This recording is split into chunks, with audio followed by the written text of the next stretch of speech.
I sensed it the moment I stepped inside. Not the music, soft bass humming through the corridors of the company's annual event. Not the laughter spilling from the conference room where the celebration was in full swing. It was her laugh. My wife's unmistakable voice rising above everything else, sharp, bright, slicing through the noise. And it wasn't directed at me. I paused in the doorway, gripping the small gift bag I'd brought for her. A sentimental little gesture for a woman I suddenly realized felt like a stranger. She stood near the stage lights, champagne glass in hand, body angled toward him. Ethan. Tall, polished, the kind of man who carried himself like the world existed to pay attention to him. His fingers grazed her arm, casual, bold, like touching her was nothing unusual. And she didn't move away. She laughed. I stepped forward. She didn't even notice. That was the moment everything shifted. "Wow, Lena," Ethan said, leaning in far too close. "I still can't believe you wore that dress. The rest of us look underdressed now."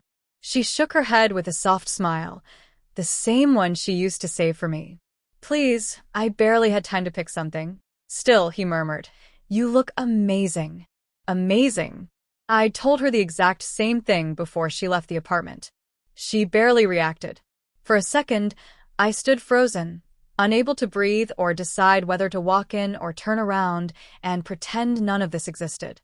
No one had spotted me yet. I could have left cleanly. But betrayal doesn't let you walk away untouched.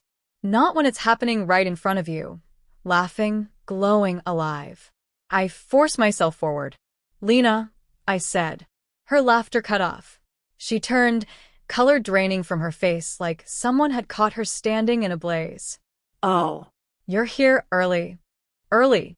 It was 9:17 p.m., the exact time she told me to pick her up.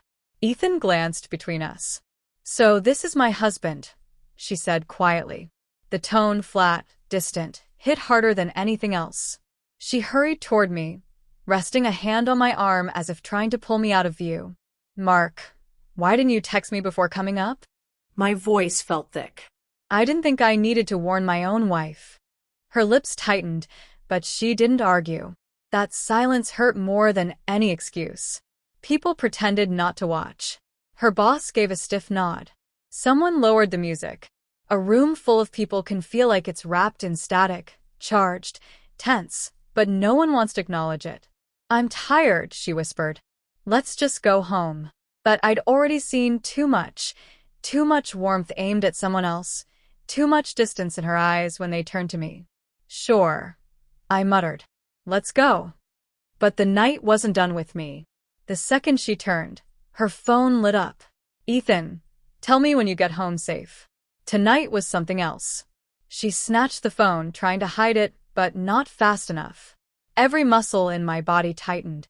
"Mark, it's not." "Not what?" My voice came out unnervingly calm. "Not what it looks like.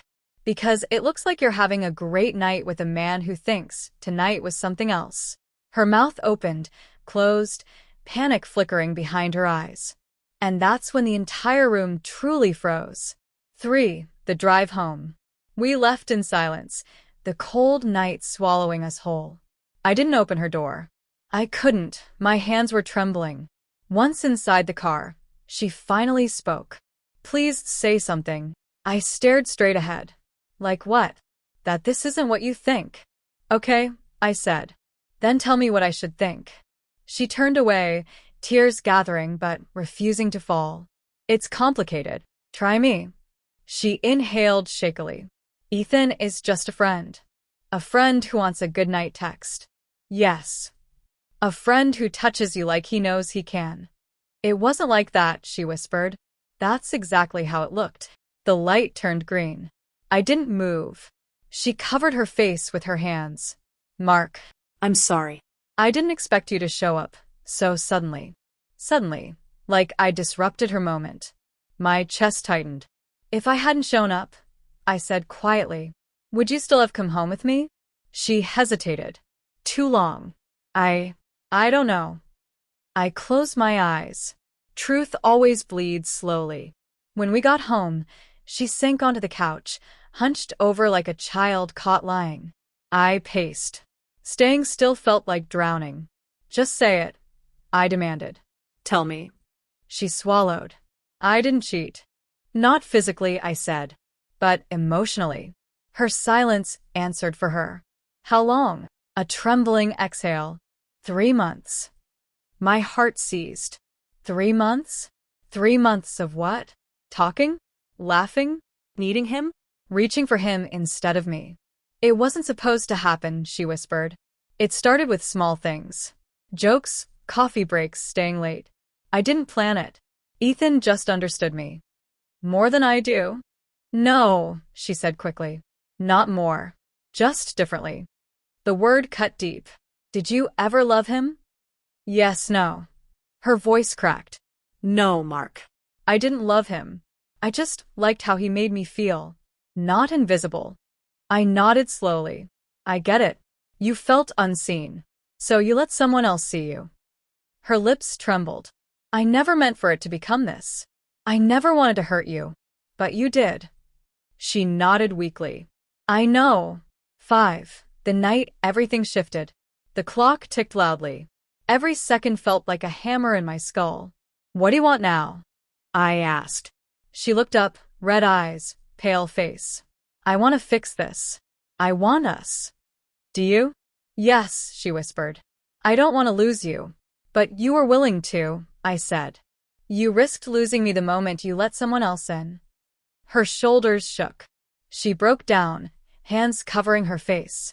A part of me wanted to comfort her, out of habit, out of history. But another part, raw and bleeding, kept me rooted. Mark, she sobbed, please don't leave me. I stared at her. The woman I thought I knew. The stranger sitting in my living room. The person who slowly chose someone else's attention over mine. I don't know what comes next, I said honestly. I don't know how to trust you again. I'll earn it, she begged. I'll cut all contact with him. I'll switch departments. I'll do anything. Please don't give up on us. Her desperation was real. Her regret was real. And that made it hurt even more. She hadn't chosen him. She'd chosen what he made her feel. That is the kind of betrayal that doesn't wash off easily. 6. The decision. I took a long breath. Lena, I said softly, I'm not making any decisions tonight. She nodded slowly. You'll stay? She whispered. For tonight, I said.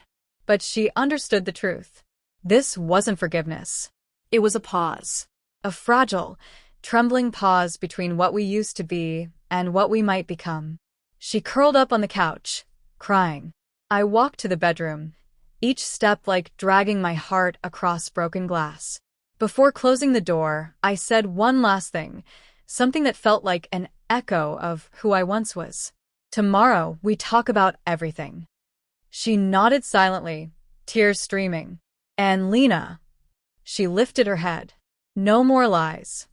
The door clicked shut, but the sound carried like something breaking. And maybe, just maybe, something trying to be rebuilt.